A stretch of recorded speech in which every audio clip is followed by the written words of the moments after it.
folks, grab a seat and pour your drink neat as Whiskers and Whiskeys presents Tales of the Trophies, the Big 12's greatest rivalries. It's Mike here with EJ. How's it going, buddy?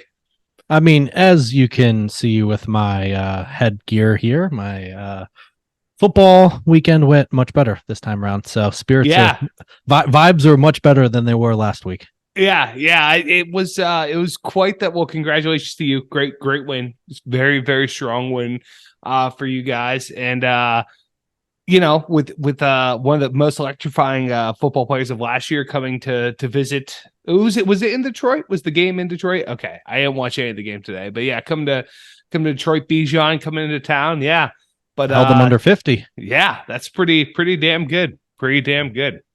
Yeah, I mean, this was just a fantastic weekend. I mean, we talked about it, like texting back and forth, but here in DC, it was cold and rainy. Well, cold is a loose term. It was 60 degrees. Yeah. It was colder than it has been. Yeah.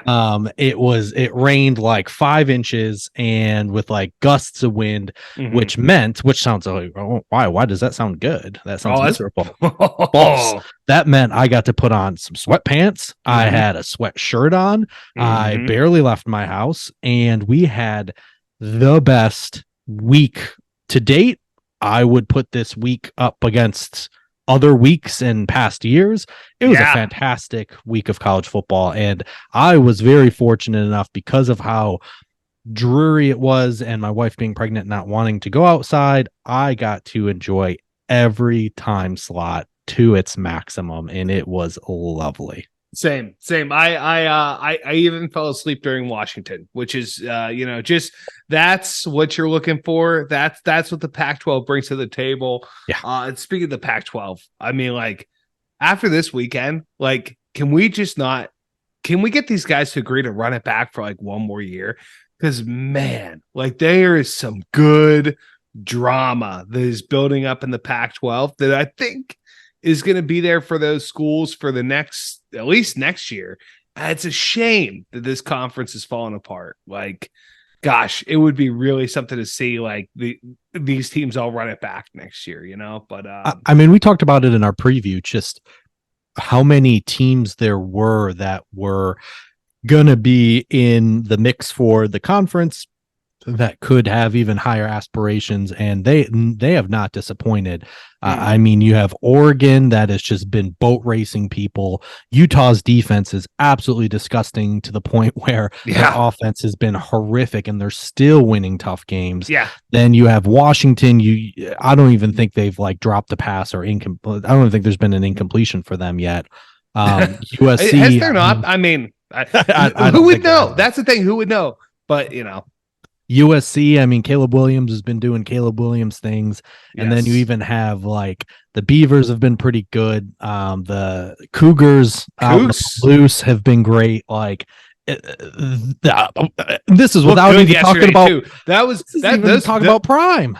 Those guys were looking good. Both of the jerseys were looking on point yesterday, but for the Cougs and the Beavs, that got you all hot and bothered, I bet. I know, and it was heartbreaking because when you're looking at the schedule, and especially when I was, going with my heart and picking the Beavers to get to the conference championship, that was one of those games where it's just like, oh, I really wish that wasn't in Pullman. And, sure enough, it was a great game. The Beavers made a comeback at the end, but just wasn't enough. Cam Ward was unstoppable. Oh yeah. I'm hoping that a lot of people watched a good bit of that game because like the other games that were on at the time, like Alabama and Ole Miss, like second half turnaround for Bama. But like, I guess if you were cheering against Alabama or cheering for Ole Miss, maybe if you like watching, the misery that was the Crimson Tide, then that would have been something. It was close. It was a very close first half, but just a lot of sloppy football.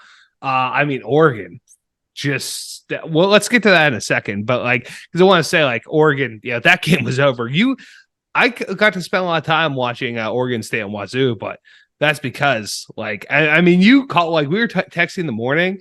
I was gonna add the Ducks to my card, and then I'm like, 21 is a lot of points, and then you're just like, well, Travis Hunter. I'm like, oh yeah, that's right, no Travis Hunter, but still, I think if he was playing in that game, they still would have covered the 21 comfortably.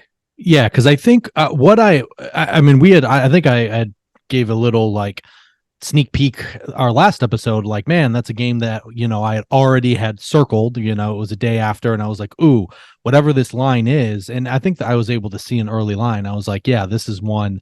I just think I have a coworker, a listener, Dave, who has been, joining us on our Pick'em Challenge. He's from Oregon. He's a big Ducks fan. So we've been talking a lot about just the Ducks and everything. And the offense is what the offense is, right there. Bo Nix has really found a home, has really blossomed out there.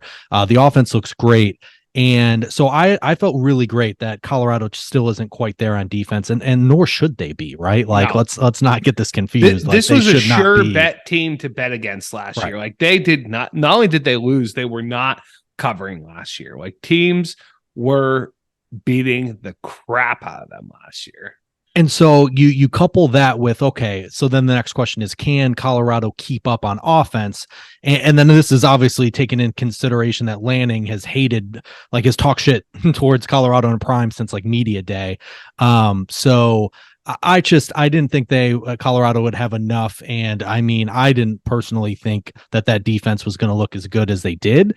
The Ducks clearly, like they talked about on the broadcast, like they definitely have some pro level prospects on that D line. And I mean, that makes them dangerous. And I mean, I know I was kind of back and forth in our preview with who to really place. And the Ducks were kind of the one that I left out in my mind. But I mean, I can't wait for some of these big guys to start playing each other. But I mean, I'll do it again. I will tell you right here, right now, listeners, and this could bite me in the butt. You fade the hell out of Michigan State. It looks like the line's at 11 in Iowa at night. Trust me, the Iowa's defense will score enough points for Iowa. You don't got to worry about that. And I will tell you also, I also painstakingly have now watched too many USC games, and I say painstakingly, their defense is horrific. Oh, it's bad.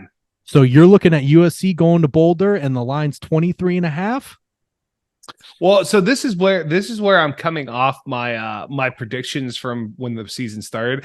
I really thought that they were going to get some things together on defense. I no longer think that. Like, I texted you this yesterday. Like, it felt like I was seeing red, much like Taylor Swift at the Chiefs game. I was seeing red at the beginning of the season. I liked Utah, I like USC, but now, I mean, with USC's defense is bad. I mean, I took the Devils as part of my pick'em. So I took the Sun Devils as part of my pick'em, like, and they no problem covering. And then a line of 35, no problem covering, which they shouldn't. And then Utah, Cam Rising misses another week. Like, what's happened there? I definitely think Oregon and Washington I think they both have a chance to make the playoff. Like, honestly, if they get to the Pac-12 championship game and like it's the type of thing where one beats, do they play each other during the season? They do.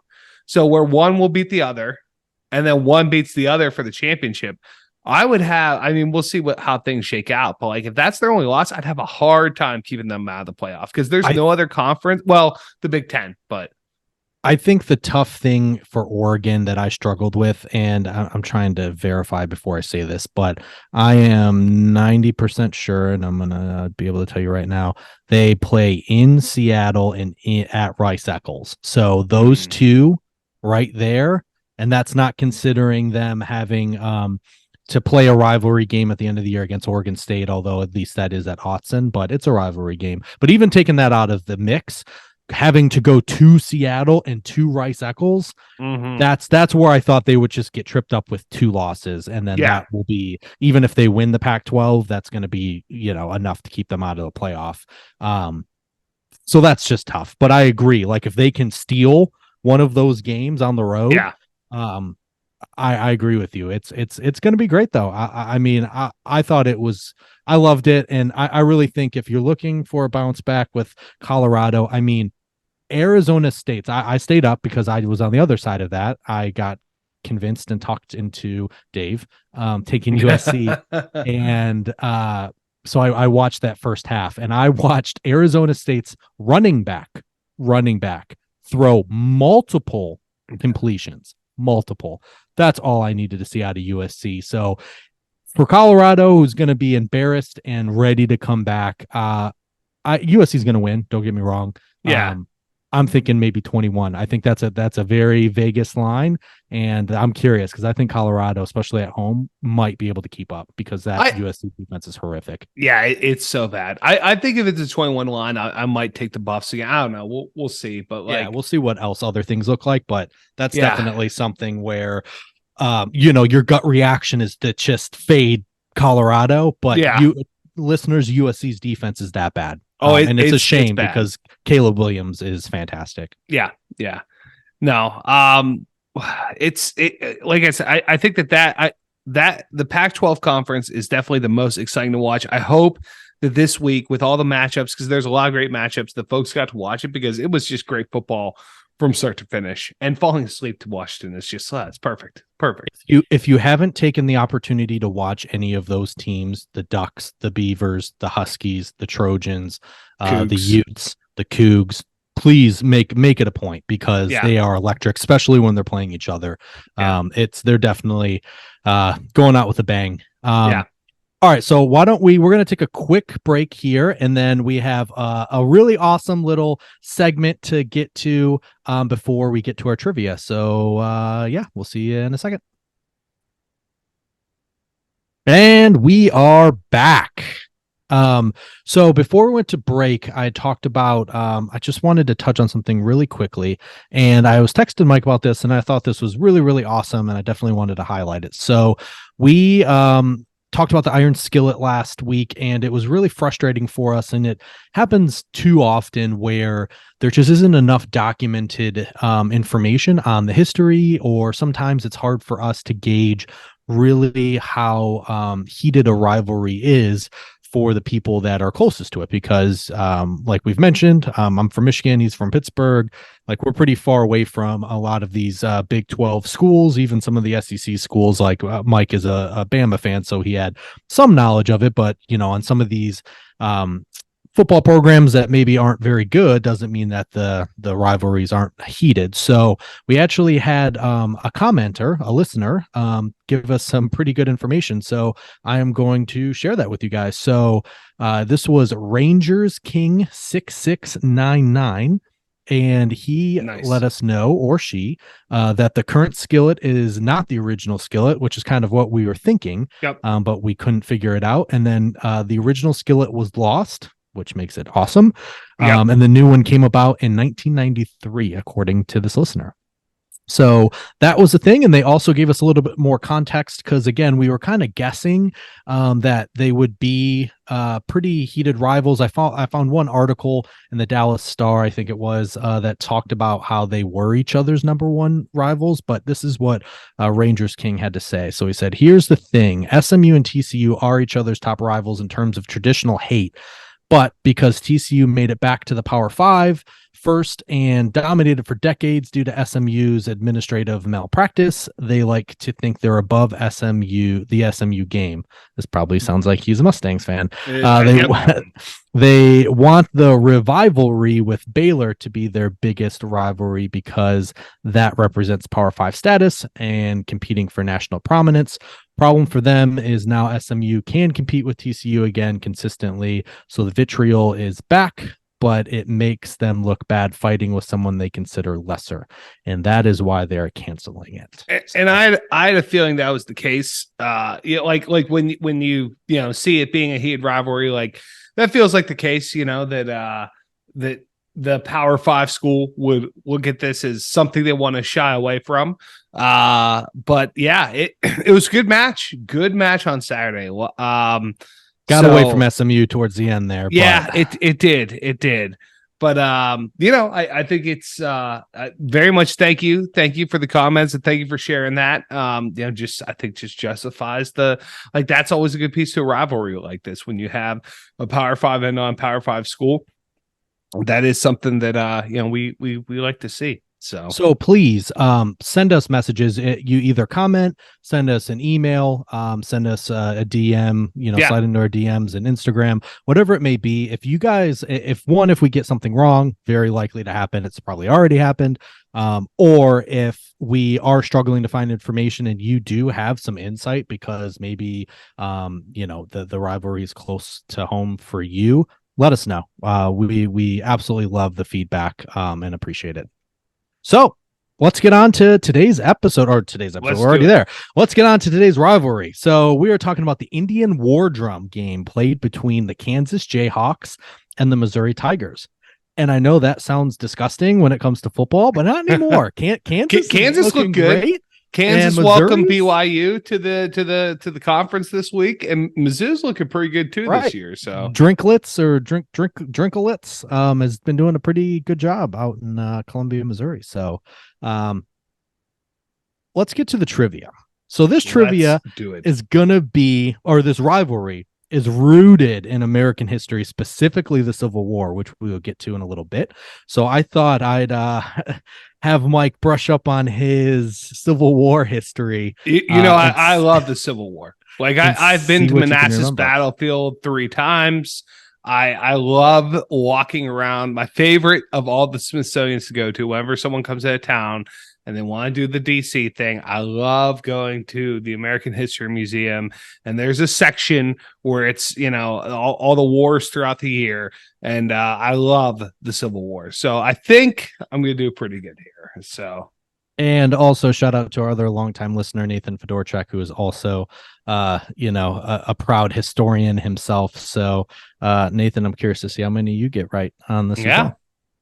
All right. So question number 1. Just on a war thing too. I tried so hard to convince my wife to watch Band of Brothers because I saw it's on Netflix. I'm like, we were looking for something to watch on Friday. I'm like, Band of Brothers, like we can watch. She's like, no. I'm like, come on. Like it's been a while since I watched it. So Real Housewives of New Jersey it is. Yeah, right. All right. Question number 1. What percentage of the population of the United States died in the U.S. Civil War? Is it A, 5%, B, 14%, C, 36%, or D, 2%? I mean, 36% is insanely high. Like that's just, it's certainly not that. 14% is even crazy. It's either 2 or 5. Just numbers wise. It's certainly the Civil War is the bloodiest war in American history. What population? It's either 2 or 5.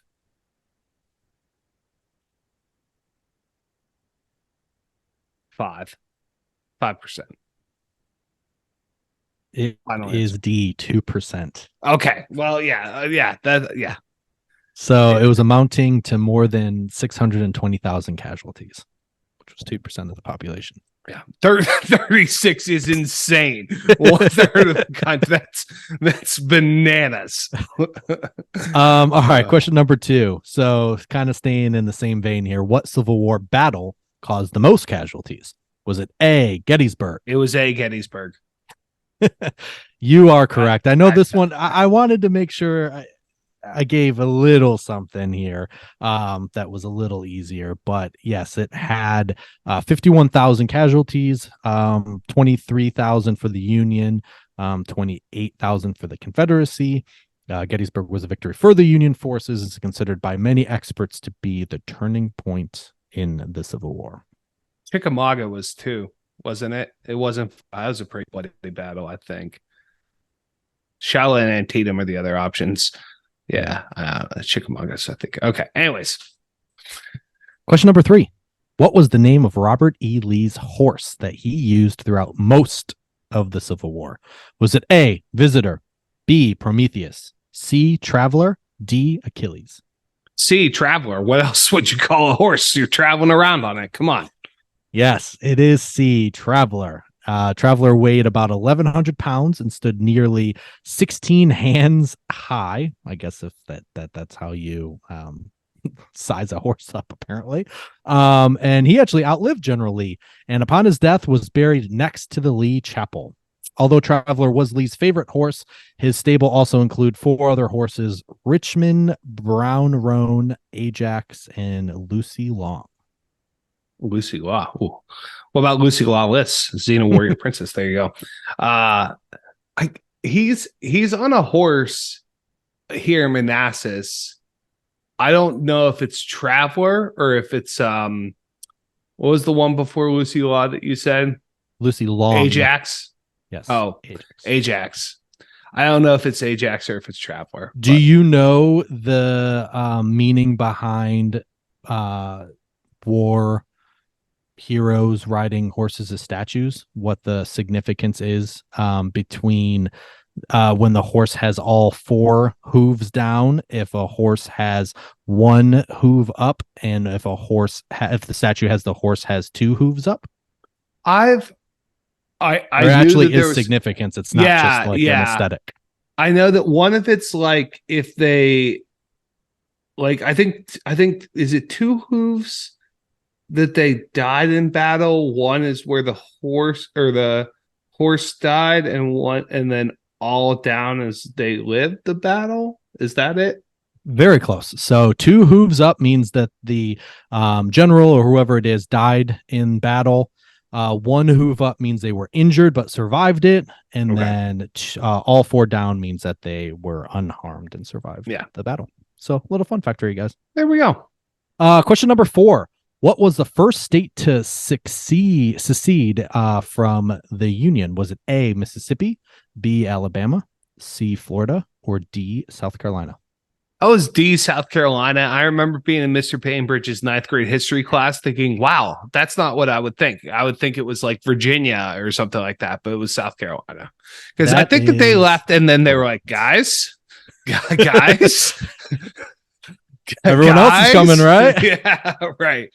South Carolina became the first state to secede from the Union on December 20th, 1860. South Carolina troops also fired the first shots of the Civil War in 1861 when they fired on Union troops in Fort Sumter. This is actually interesting. If you guys are ever in Charleston and you happen to be with me, I might bring you upon my tour guide business with my other host, Jimmy, which we did for a friend's birthday. And so I got to do some history and learn about this little bit there.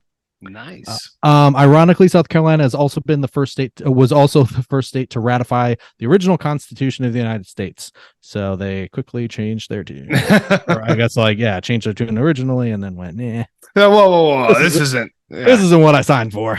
No. Question number 5. How long did it take Abraham Lincoln to deliver his famous Gettysburg Address? Was it A, 2 hours, B, 42 minutes, C, 12 minutes, or D, 2 minutes? You got me on this one. This is going to be a guess. I want to say either 42 or 12. Maybe the reason I'm thinking 42, 2 hours is insane. That what an address. Although maybe it was short.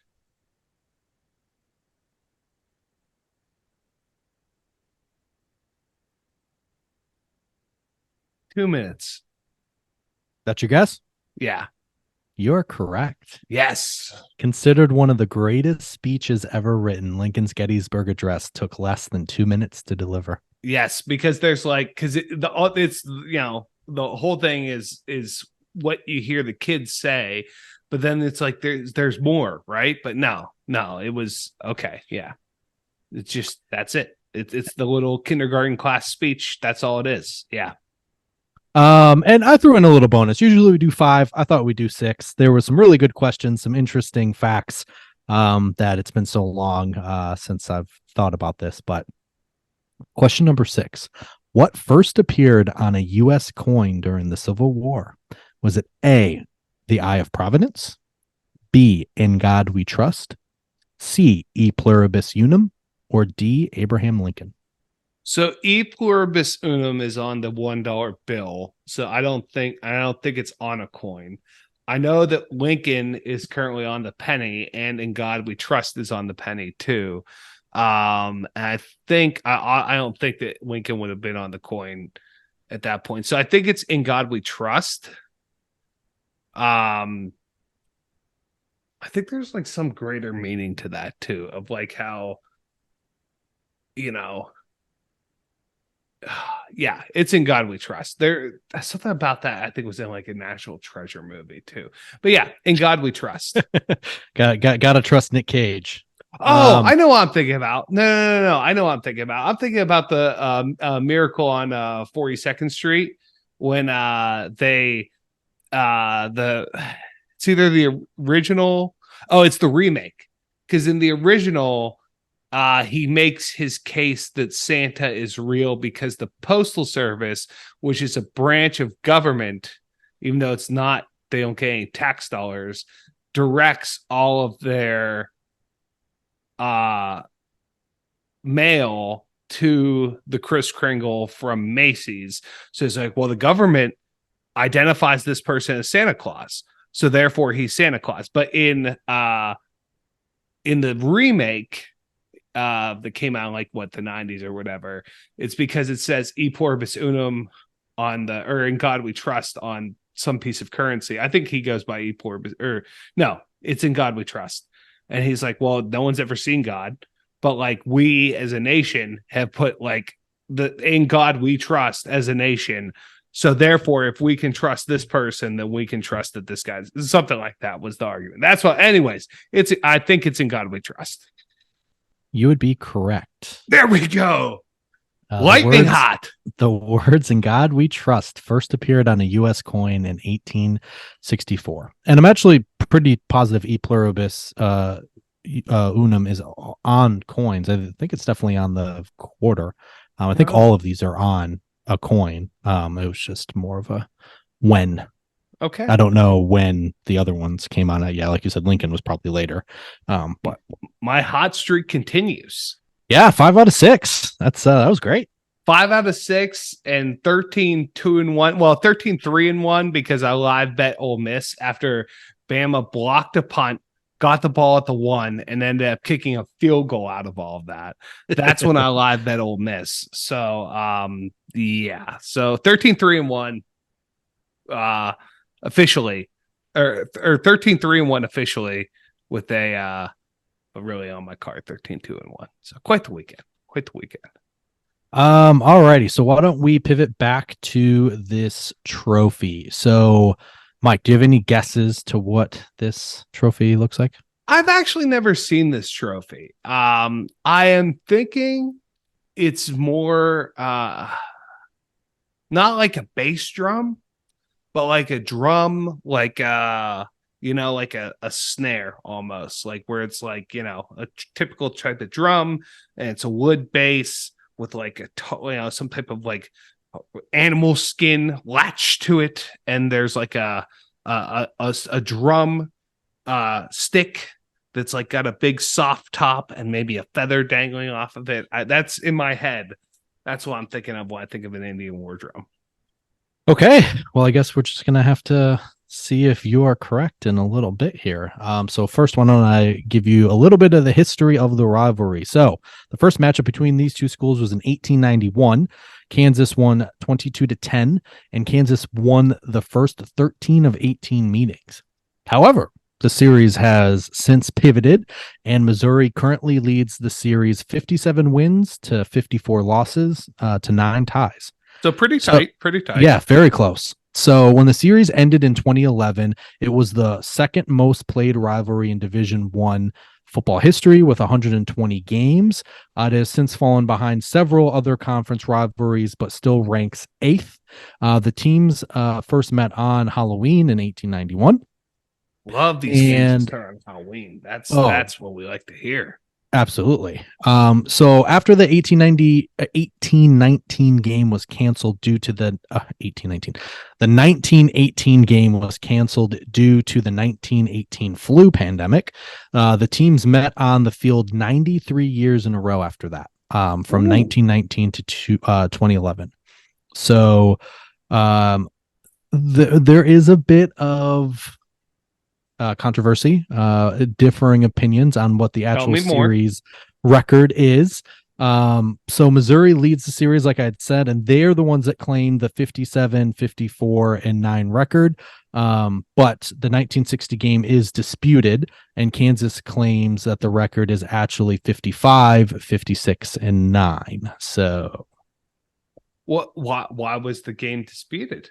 Oh, we will get into that in a little bit. Okay. So on November 26th in 2011, the final game played between these two schools was actually played at Arrowhead Stadium, which is where the Kansas City Chiefs play, as the Missouri Tigers announced that they would be moving to the SEC effective July 1st, 2012, and Missouri won that final game 24-10. So that was the precipice for people that are unaware, is when Missouri moved to the SEC, that moved them out of the Big 12 and out of the conference. But good news.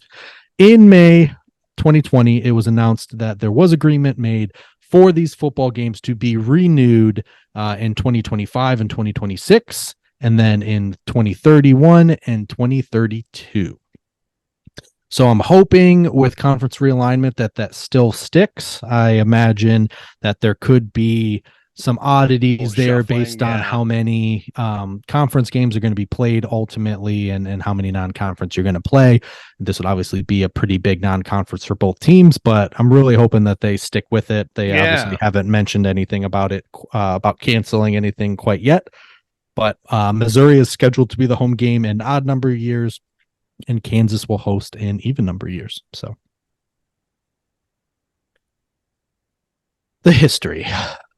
This is a wonderfully convoluted history. I said. So to get to the trophy, we have to start at the beginning. So great place to start. Yes, I agree. And many believe that it can be traced back to the open violence involving anti-slavery and pro-slavery elements that took place in the Kansas Territory and the western frontier towns of Missouri throughout the 1850s. So going back to Civil War, like I told you we would. These incidents were attempts by Missourians, then a slave state, to influence whether Kansas would either join the Union as a free state or continue to be or begin to be a slave state for the Confederacy. So the era of political turbulence and violence had been termed Bleeding Kansas. Not great. No, so not great at all. When the Civil War began, the animosity that developed during the Kansas Territory period erupted in particularly vicious fighting. So it was, a lot of people also consider this the border war. That's also a nickname for this rivalry as well, because the two do border each other. And in the opening year of the Civil War, 6 Missouri towns and large swaths of western Missouri were plundered and burned by various forces from Kansas. Whoa. Generically termed Jayhawkers. Oh, okay. Mm-hmm. So these attacks led to retaliatory raids on Lawrence, Kansas 2 years later, which is known as the Lawrence Massacre. And that led to the depopulation of several of those western Missouri counties. The raid on Lawrence was led by William Quantrill, a Confederate guerrilla born in Ohio who had formed his bushwhacker group at the end of the 1861.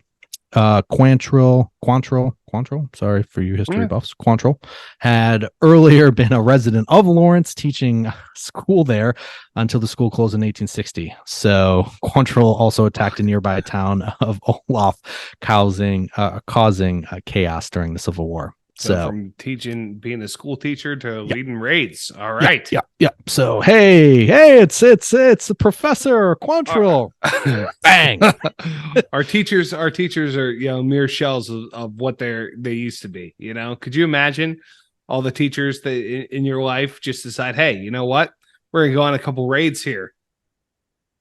Yeah, not great. Maybe for Bud Light. That's it. Maybe. Dilly. Oh, I miss those commercials. Those were great. I did too. So the rivalry from its start was influenced by the animosity dating back to, like I said, this border war.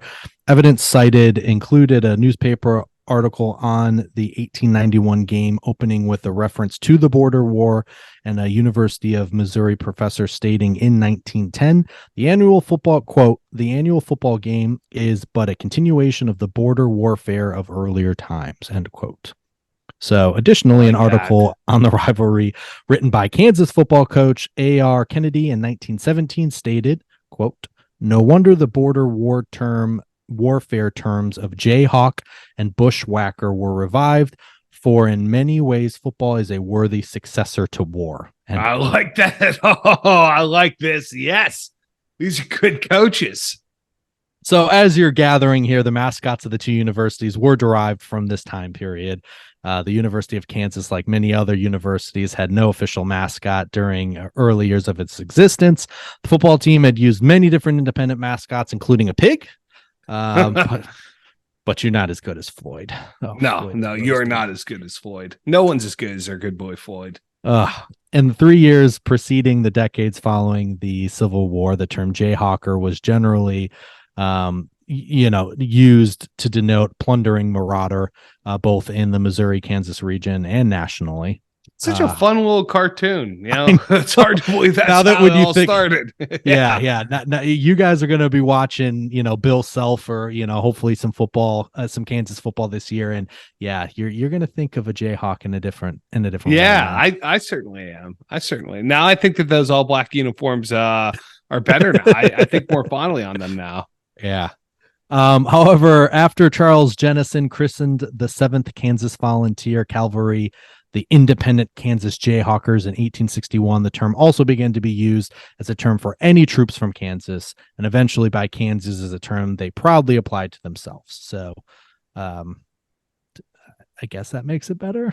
Yeah. If they accept it, yeah. Time heals, I guess. Time heals all wounds. By the late 1800s, it had become synonymous with native Kansans, much like Hoosiers in the state of Indiana. And according to the University of Kansas, when KU football players first took the field in 1890, they were called the Jayhawkers. The University of Missouri also adopted a Civil War related name when their football team was first formed in 1890 at a mass meeting of students and interested citizens. They decided that Tigers was unanimously selected as the team name. During the Civil War, the Tigers were a home guard unit that protected Columbia from guerrilla attack. Okay. All right. There we go. Yeah. So the bushwhackers also would have been an interesting option. Yeah. Oh, yeah. That would have been great. Jayhawkers and bushwhackers. Oh. So the Tigers militia unit was commanded by James Rollins, upon whom the Missouri University Board of Curators later bestowed the title of, Pater Universitatis Missouriensis, father of the University of Missouri. Don't know why they couldn't have just said that. Well, it's a dead language, so I think you pronounced it spot on there, pal. Okay, great. In recognition of his great efforts to promote posterity, usefulness, and success. As you guys can see, I don't rehearse this at all because I probably came up with something a little better than that. But it's a dead language for, like I said, Latin, for a reason. Yeah, you can pronounce it however you want. There you go. And so the Tigers, the home guard, ironically, they once protected Columbia from attack by a band led by Bloody Bill Anderson, who participated in the burning of Lawrence along with Quantrill. So some ties there. But overall, the series has developed into one of the most bitter and hateful rivalries in college sports, which is really interesting that it's considered that specifically in that region, because I would have, as a pretty big college football fan, even though I'm starting to, grow my knowledge beyond just, my own back door, but I would not have considered that. So very interesting to hear that. Yeah, same. Well, maybe it's because the programs aren't always on the national scale. Yeah. But yeah. Okay. So in the early football matches, the sidelines would be occupied by Civil War veterans from both sides. Nice. Yeah. So they once stood across from each other on the battlefield. Now they're looking across each other on the athletic field, which probably went great. The emotions of an actual war once fought between the states were infused into these contests in those early days. Let's see, even coaches have gotten into this rivalry. So former Kansas football coach Don Fambrough, when referred to a physician across the state line in Kansas City, Missouri for treatment, exclaimed, "I'll die first." Yes. Yes. Oh, yes. That's what we like to hear. That's a rivalry. I'd rather die than have that son of a bitch treat me. Oh, yes. Yes. Not to be outdone, though, because Missouri's former basketball coach, Norm Stewart, would traditionally have his players stay in Kansas City, Missouri before playing at Kansas, going so far as to require the team bus to buy its gasoline at a Missouri filling station and reprimanding players who ate in Kansas, as he did not want to put any money into Kansas economy. I mean, that's good, but being like, I would rather... hey, this guy can cure you. I'm good. I'm good. I got my principles. I'd rather die. Where are you from, my friend? Oh, yeah. Kansas? Or sorry, no. Missouri? No chance. No, thank you. Yeah. So the 2000 football season brought break it, Frenchie. It's like that's awesome. I love it. So the 2007 football season brought the origins of the rivalry between the two states back into the spotlight. A t-shirt created by a Missouri alumnus gained national attention, which I don't remember this, but again, I guess I wasn't paying attention to this football game, especially in 2007. No. It gained national attention when it had a reference to the Quantrill's raid of 1863. So the Missouri alums used the shirt to celebrate Missouri's pro-slavery fighters burning the town of Lawrence, Kansas, as a reminder here. Sure. Yeah, that's something you want to celebrate. Yep. Yeah, pro-slavery guys burning and raiding and pillaging a town. Yeah, that's good. That would not go over this in 2023, my friend. No. Shouldn't have gone over in 2007 either, but yeah. So it was the image of Lawrence. It was an image of Lawrence burning, paired with the word scoreboard and and a Missouri logo. Yeah, and on the back of the shirt, scoreboard. Yeah, scoreboard. Yeah, scoreboard. I wish I would have looked. I probably can find this out. What a shirt! I feel like we kind of need to see this. But that's burning. That's just the first. That's just the front side of it. Let me get to the back side here. So the front side has a picture of Lawrence burning, and it says scoreboard with the Missouri logo on it. On the back, it has William Quantrill quote saying, "quote Our cause is just, our enemies many." End quote. So my goodness. And that caused being slavery, the enslavement of other human beings. Okay, so that's what like the Kansas fans interpreted that as supporting slavery. And in recent years, that's what the quote was. That's what at the time Quantrill was talking about that. Yes, the cause to which he is referring is slavery. Yeah, not great.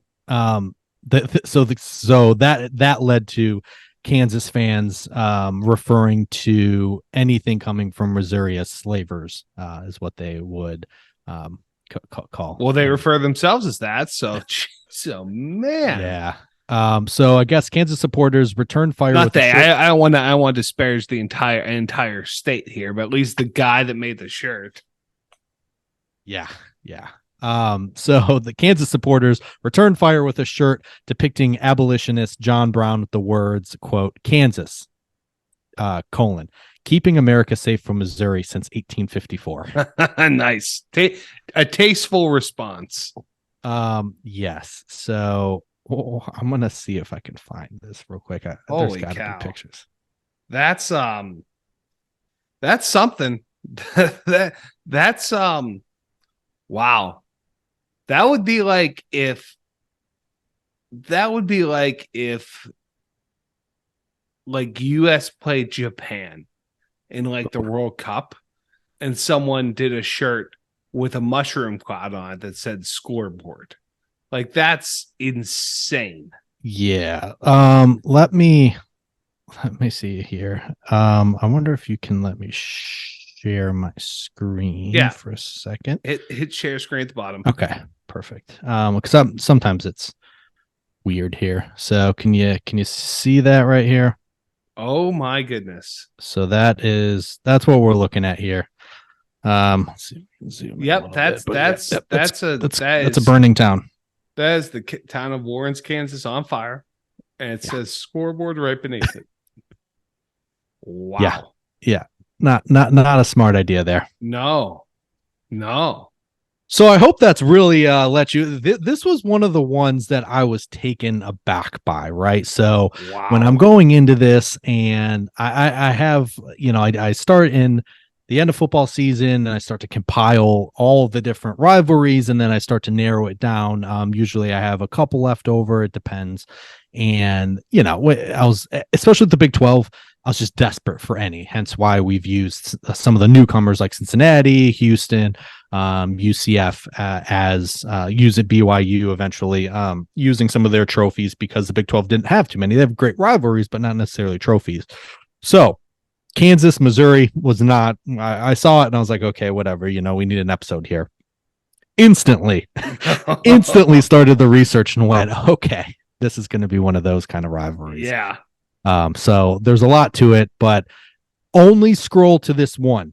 Don't scroll too far, but scroll and tell me what this trophy looks like. So, I mean, I nailed it. I absolutely nailed it. It is a big, it's a big wooden bass drum, with, the like camel print on top, lashed down to the drum. It says there's a Mizzou on it with a big old tiger, and then a big drumstick with the big mallet on it. So yeah, I nailed it. At least this iteration of the drum. Yes. So this drum was originated in 1937 when Missouri's University's Kansas City Alumni Association, in cooperation with Kansas University's Letterman's Association, decided to present an authentic Native American tom-tom drum each Thanksgiving to the winner of the Kansas-Missouri football game. The decision was finalized at the annual homecoming luncheon of the M Men's Club at Rothwell Gymnasium in 1937, and the Missouri Kansas City Alumni Association made arrangements for the drum to be built by Osage Indians, probably Osage Indians. Sorry again if I'm mispronouncing this, because they represented the states more than the other tribes. So, okay. The drum remained in Missouri's possession for the first few years until the trophy was briefly forgotten during wartime. The tradition returned on an annual basis in 1947, and the Missouri and Kansas circles of Omicron Delta Kappa served as caretakers of the drum during most of its history. It is a sick looking drum. I gotta say, it looks pretty nice. It's pretty much what I thought it would be. So when the trophy disappeared in the 1980s, the Taos Indians of New Mexico built a new one. The original drum was later recovered in Reed Hall basement in Columbia under a pile of boxes, and it is now located in the College Football Hall of Fame, which is pretty cool. Yeah, that is cool. So in 1999, at Kansas's insistence, the drum was replaced again. So I don't know what it looked like in the 80s. I couldn't get a picture of the transition between the original and what it is now, but there appears to be a drum in the middle there missing. But in 1999, Kansas replaced the drum again with a bass drum. The second drum became the property of the Missouri Alumni Association. So please scroll down and tell us what you see with the current drum. It's just a regular old bass drum. I mean, it's not even like a huge big bass drum that you see that they strap to their backs. It's just a regular old bass drum. Looks like on the one side it says Mizzou Alumni Association Student Board, and it has Mizzou's logo on it. And the other side has the Kansas Jayhawk on it, and it says KU Alumni Association, Student Alumni Association. And there's a trophy too. Okay, so we got a drum and we have a trophy. And the trophy is very traditional. It's a wooden base.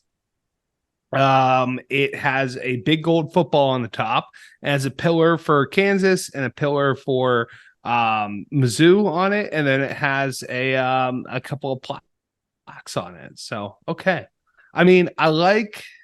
See, this is unusual. We don't normally see trophies along with, like, it's two trophies, right? So they have a very traditional looking trophy and then a regular old, like, modern day bass drum that is associated with it. So wish that they would have kept like a traditional Indian type drum. If they would have had like a local tribe make a drum again, that would have been pretty dope, as opposed to just a normal old, like, what you would see in any old band today. But I do like the addition of another trophy. That's interesting. So, okay. Yes, it is interesting. Sorry, I'm giving a perplexed thought here because I had for some reason I thought I had mentioned earlier at the beginning of the episode. See, all these episodes are starting to mix together in my head. When I told you there was a disputed claim, yes, as a 1960 game was disputed, and I said we'd get to it. We're not going to get to it. You did say we get to it. We're not. We're not. We're not going to get to it. I for some reason did not include that in this document at all. I have no idea why I didn't capture it. There definitely have been a few of those over the years of rivalries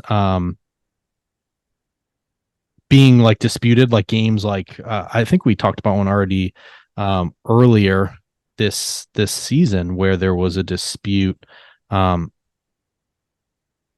between records because of like one game or a second game, where one says, oh, you cheated or not.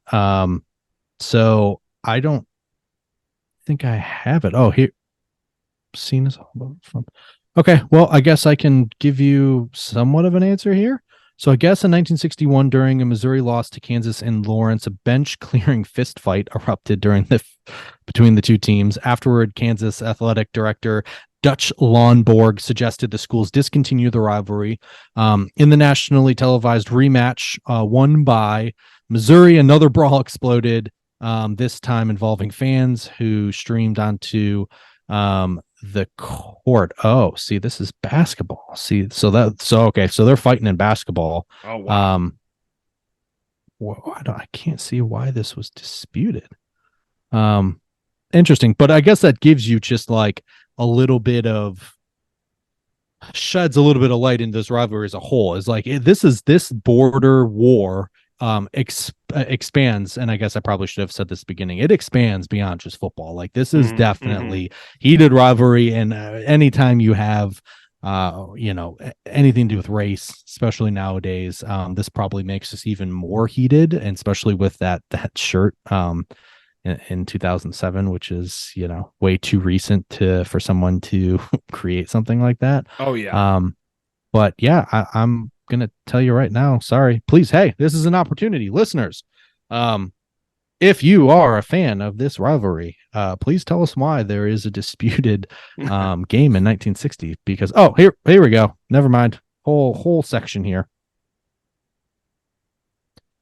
Okay, this is making so much sense. I need to stop doing this research so late at night, guys. I apologize. So the trophy that he was holding, so not the drum, Mike explained the trophy, and if you're on YouTube, you can see the trophy. That is the Lamar Hunt trophy. I remember this. I remember trying to find this because guess what else is also the Lamar Hunt trophy, which, if you guys aren't aware of, is the late owner of the original owner of the Kansas City Chiefs. It's also the AFC Championship trophy is the Lamar Hunt trophy. So he is also the namesake for that other trophy as well, in addition to the drum, because of the importance of that region. So the 1960 controversy here. Let me see if I can read this quickly enough, because there's a lot of text here, and I have a feeling oh my God. Okay. There's a lot of text here. So They do not agree on this game. Maybe there is a gist. So the dispute centers around the 1960 game. Kansas won the game on the field, but the Big Eight retroactively forfeited the game to Missouri due to Kansas player Bert Cohn being voted ineligible following the 1960 season. However, due to an NCAA rule stating that forfeits are not recorded as losses, the NCAA official record book still credit the game to Kansas, and several other publications have followed suit. Okay, well, that makes sense. Yeah, it looks like, if without reading a ton of this text here, which is actually a good thing. There is a ton of information. It looks like there were some transfer related issues. So he had transferred schools. So you know how that was really funny before the transfer portal on how quickly someone, and that still is weird, how quickly someone can be eligible. And basically, if you're a really good football player at a really good university, you're going to be eligible. And if you're not, you're likely not going to be eligible. Yeah. Which is ridiculous. Okay. That's all I got for us. This was a great rivalry. I actually really enjoyed doing the research here, and I like how, I mean, obviously you hate what it's really rooted in, the pillaging and the Civil War, but it is interesting that something like that has transferred onto the football field and continued for decades and decades and decades. So why don't we get to our rankings? So for the listeners, again, rankings on 1 to 5. For the trophy, it's the looks and the history of the trophy, and then on the rivalry, it's the how heated the rivalry is, which I think we're going to know what this is, and the competitiveness of the rivalry, and overall, which tier we would put it in. So, Mike, what do you think? All right. So looks, man, I gotta say, like, I'm gonna give it 3.5, and I'm going with a 3.5 because, like, the original trophy for me is a 5. I think it's fantastic. The new trophy just being like a regular old drum feels like a big missed opportunity. I do like that they have a separate trophy with it. Like, that's kind of cool. You got the drum, then you got the Lamar Hunt trophy. Like, that's neat that you got 2, but I feel like that there's a big missed opportunity. But like, especially given that the original incarnation was so cool.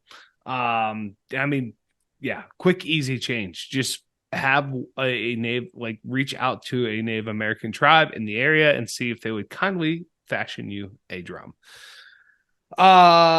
History, very, very rich history. Like, man, like, I know, I can see why you're gassed up to research this one. Like, this is awesome. There's so much stuff here. I mean, it goes back to, the history of the town. It's a 5 for me. Yeah, and then same with the rivalry. I mean, to have a coach just be like, this guy can administer life-saving care, I'm good. Hard pass on that. Like, that, there's some real hate and vitriol right there. And competitiveness, I mean, obviously they are, very competitive. Like, the series itself is very competitive. Kansas and Mizzou are both looking pretty good this year.